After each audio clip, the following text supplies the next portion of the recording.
Oh. See it? Pause. Got him. Nice. Hello, Alex Lafkus here. So I put together a couple days worth of fishing here.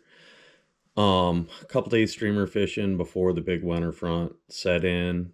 First day was with Russ and Kurt. Kurt had me booked and he doesn't mind having Russ hop in the back. So that'll be the first set of clips. I think we ended up with like 3 fish the first day, for the second day. Short windows. We were fishing like 4 to 5 hour windows, and it wasn't bad. It was pretty good.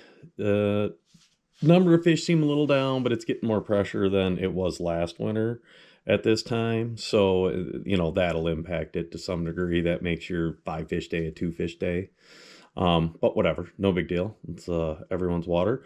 So a couple things I wanted just to go over. I ran some bigger flies, didn't really have a ton of success on them, so I switched and I was running a lot more of the natural stuff. You know, like here's a little ginger one. I was running a lot of the olive was working good and black. What I was doing was running the Type 3 sink tip that they're making, and it is going to come out next year. Just not sure exactly when. With the lead-eyed fly. And these are small lead eyes on these. And the 300 grain. And I'll kind of talk about that a little bit. But even that, those bead chains I was tying and stuff, fish fine on the 300 grain as well. But I was running that Type 3 a little bit more. And so I was running the lead-eyed, you know, walnut, whatever, just bullhead lychee thing. Day 2, we were able to do a little bit more with the cameras because we didn't have 2 people in the boat. So Christina and I, or Christian, ex-Tina, whatever we want to call it, and I went down there. I yelled at him all day about his rowing that's not up to, well, actually it's fine. He just doesn't know the river as well as I do. So I bitch at him a little bit about that. We got a few more fish, and we got one really nice fish. So all in all, kind of typical winter fishing. Deal with the cold and you can be rewarded. I'm hoping to get out a little bit more this week, but I got to convince somebody that 32 degrees as a high is plenty warm enough. So we'll see, but hope you enjoy the videos. Like, subscribe, you know, that all helps me and keeps me motivated, and I appreciate it. Any feedback, questions, concerns, feel free to shoot me a message or just comment, you know, and I'll get back to you. I'm pretty good about that. Thanks. Alex Lafkus here. We are on the verge of a bitter, horrible winter. We're gonna get out one more day. We have the Kurt Strickland dealing for another day of abuse, and Russell's still not smart enough to not come on this shit, but here he is. So we'll give it a shot. Streamer fishing pre-big freeze.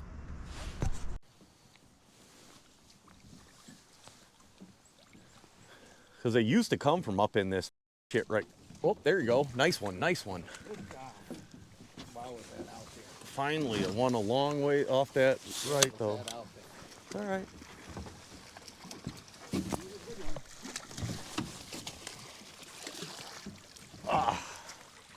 Yeah, thank you. Been grinding it out. Russ finally found a good one. Yeah, nice fish. About time. There was some pain and misery. Put him in the water. I don't care. Yeah, hold him up.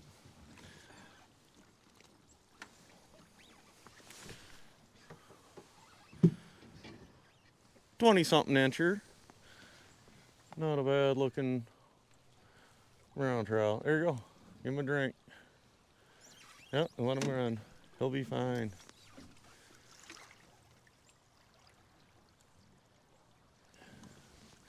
You just scoop the net backwards. He'll get out of there.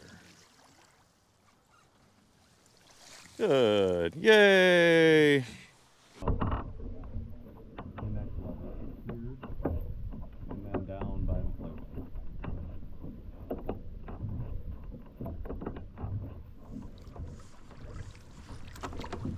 There you go, right on that wood.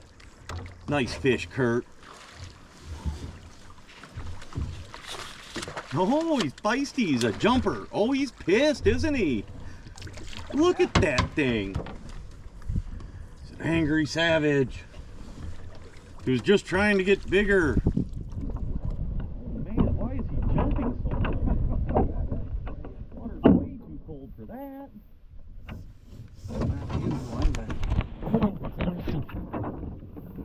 Oh, he's thick, he's healthy, and that's why he's fighting. Probably hasn't been hooked all year. One of the very few. He's a good one. Oh yeah. Oh yeah. Here you go, Kurt. Grab that. Oh, another nice one. Phew, perfect. Yep, go ahead. Gone.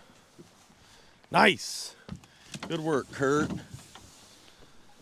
Bailing us out here. Like a head. Yep. Eating head that has a double pipe in it. Yep. I never catch anything off this right, Kurt, but god damn. Oh, there you go. Nice That's one. A giant. That's a giant fish. Nice fish.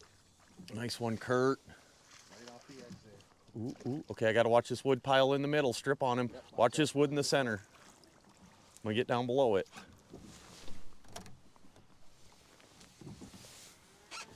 The worm pile. That's stupid. No, but he's another fish over 20. Yeah, I came out of there and all that sand and was like, Oh, yeah, that's got 22 some or length to so. him. Got some length to him. Nice one, Kurt. All right, hang on here.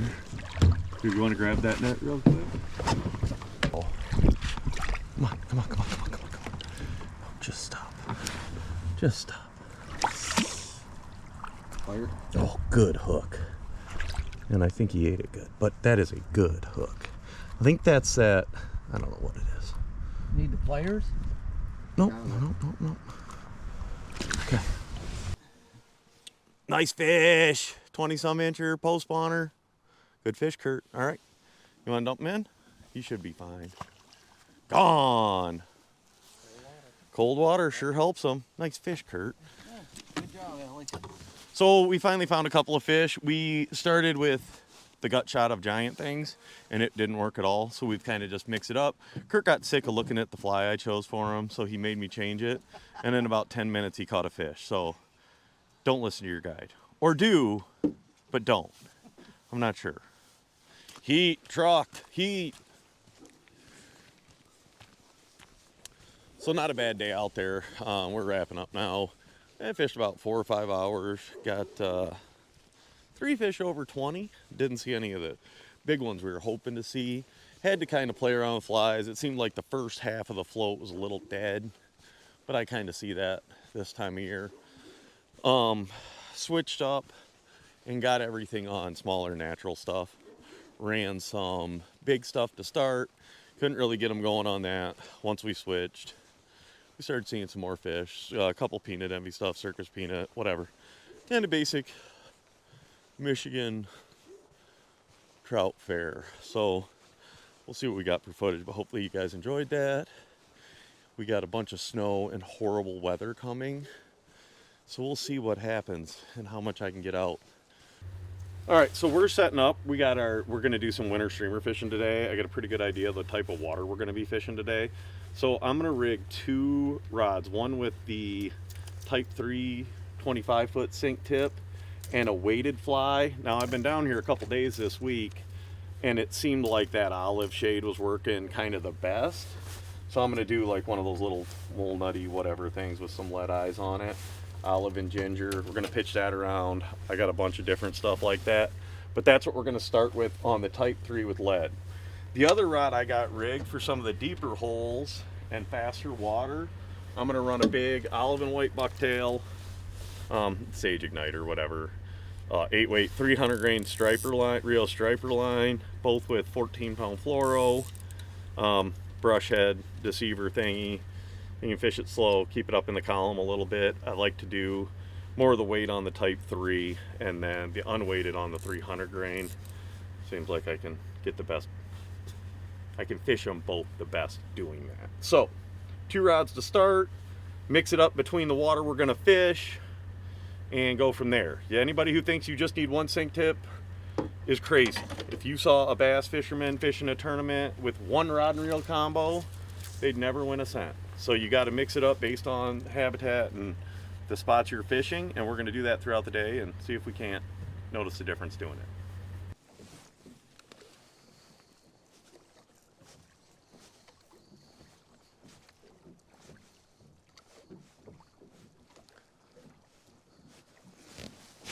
There he is, lazy eat, man. I don't care. That was a lazy, oh, rainbow. Me. Oh, that's not a good sign.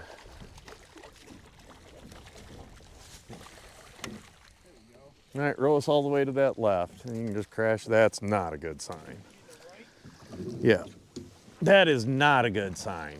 Usually when that happens, I don't catch any good browns. You might wait till you get down there.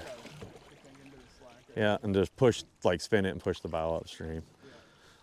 No, usually when I catch rainbows down here, I don't get, no, I don't know what the deal is. Oh yeah. Yeah, just do a circle, spin it, and push it right up on shore there. Nope, that's usually a bad sign for brown trout fishing. Oh wait, awesome. Wait, no, not awesome. That was a horrible hook set too. I just felt like a little bit of something going on and gave it to it. That was a little lazy Bobo. It's the biggest Bobo I've seen down here. Oh no, hey, they get big ones, dude. Well, I mean, it's at least been here a few years, you know.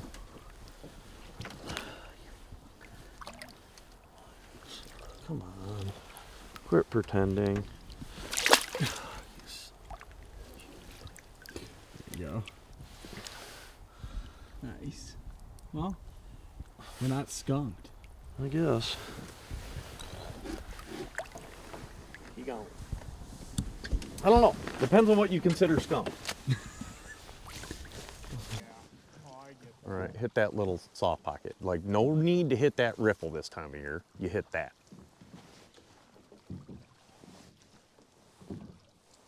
They'll come out of that one too. You get an aggressive one, too. They will, dude. They don't feed, they die. Yeah. Like, this is not reaction bite 50-some degree water. This is like, you move them, they eat. Yeah. If they don't, they die. They don't want to die.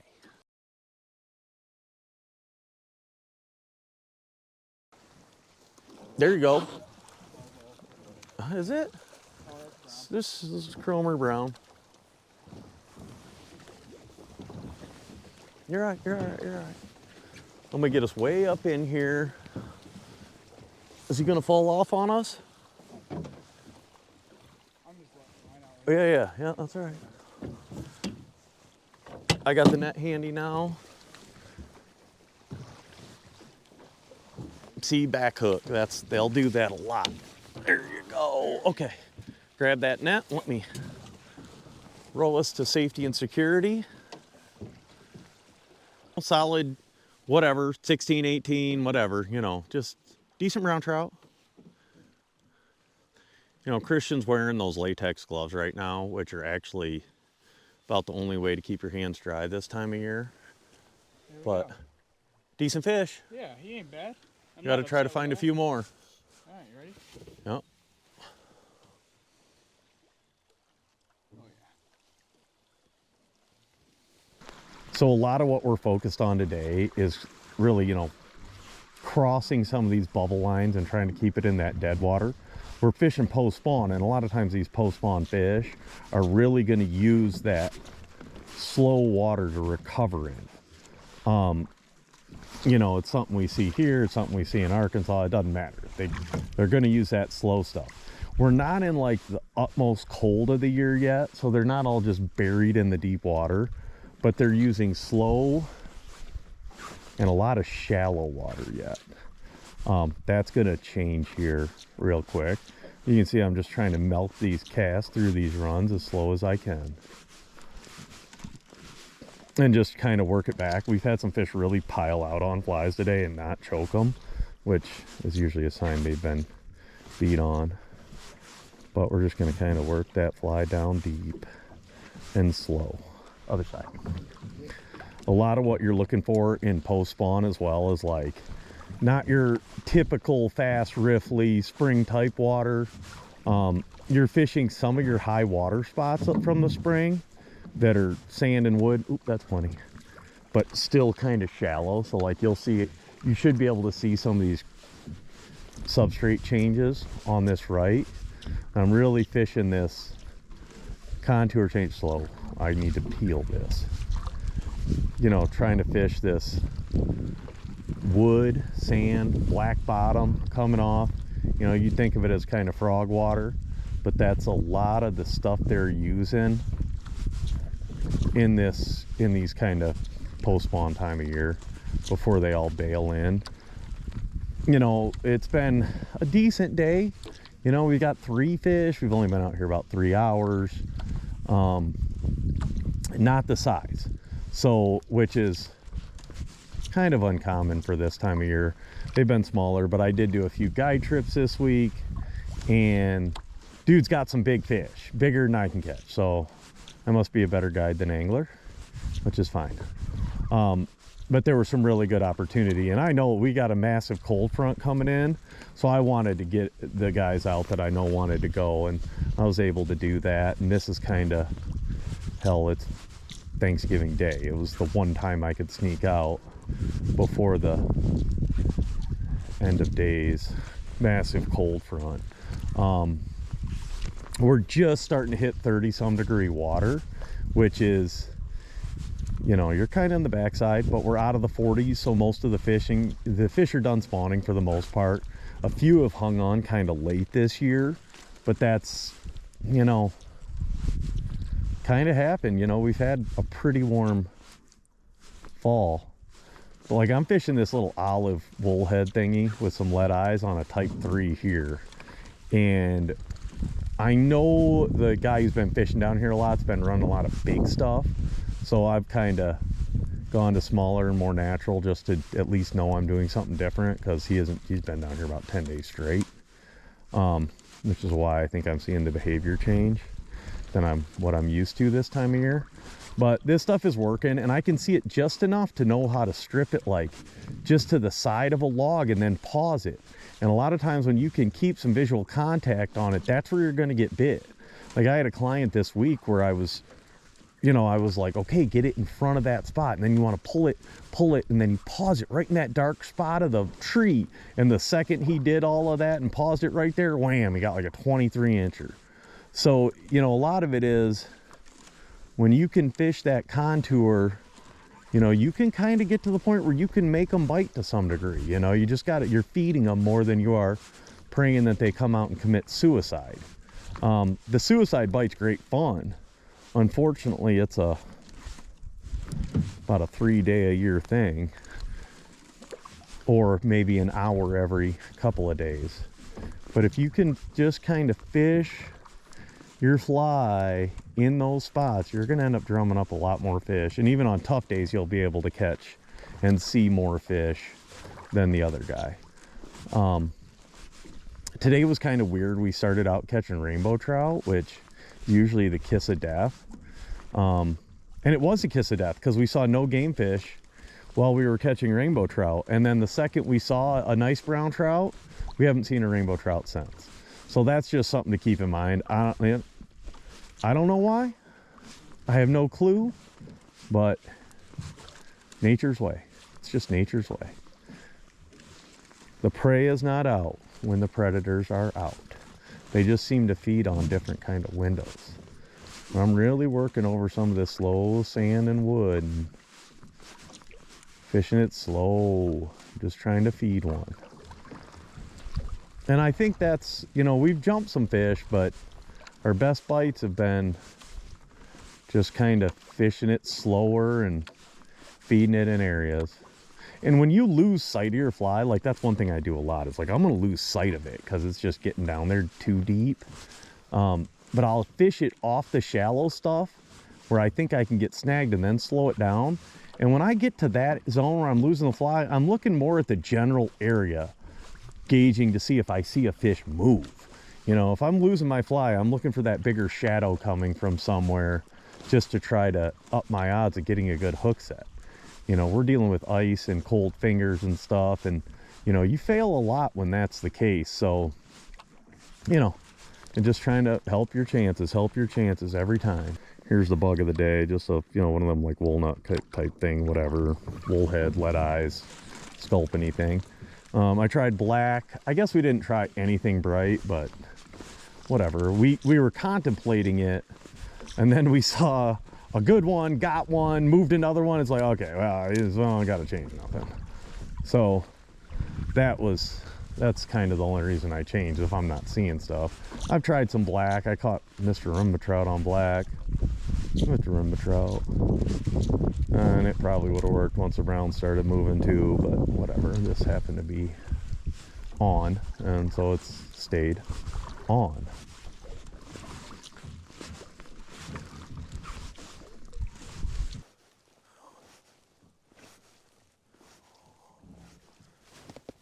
There he is. Yep, just kind of creeping it. I don't care, I think I got him. Another teener, there we go. Yep, just a teener. Whatever, doesn't matter, I can do this quick. Another teener. Yeah, little teener. Not bad. Seen some better fish, just kind of lunging at it. They're not really eating them good today. You can tell these fish have been fished pretty hard. The way they're behaving, like we've seen some really nice fish just lunge and not eat the fly, which is usually a sign they've been getting beat on instead of just grabbing it like they usually do this time of year. But whatever, it's Michigan, that's what happens around here. So we got a couple on the boat now, seen some better fish, just got to get one of those to stick. Everyone's hammered. See it? Oh, See it? pause. Got him. Nice. That was insane. Finally get that pause. Got him. Yep. Dude, that was so freaking cool. Awesome. That was, Hang on. yep. Yep. That was, I didn't feel him that entire time until that pause. Yeah, that's when they wreck it. Yeah. Oh my gosh. Good. Okay. Beautiful. Oh boy, yeah, that's 22 or so. Yeah, That's over 21 for sure. absolutely. Good looking fish. Absolutely. Beautiful fish. I hope the Nice GoPro big caught male. that absolute just mayhem. Chaos. Strip pause. A dumper. Yeah. We don't need a measurement, do we? No. 22, maybe a little better. Yeah, just let her go. She'll be fine. In this On. cold water, they're always good. Nice. Finally. Nice. Whew. Thank God, finally. I was worried that drive was totally a waste of time. I'm a little jaded. We got a couple of like 17, 18 inchers, and I just keep complaining about how terrible it is. But if you get a 4-pounder, usually it's worth the drive. So we did that.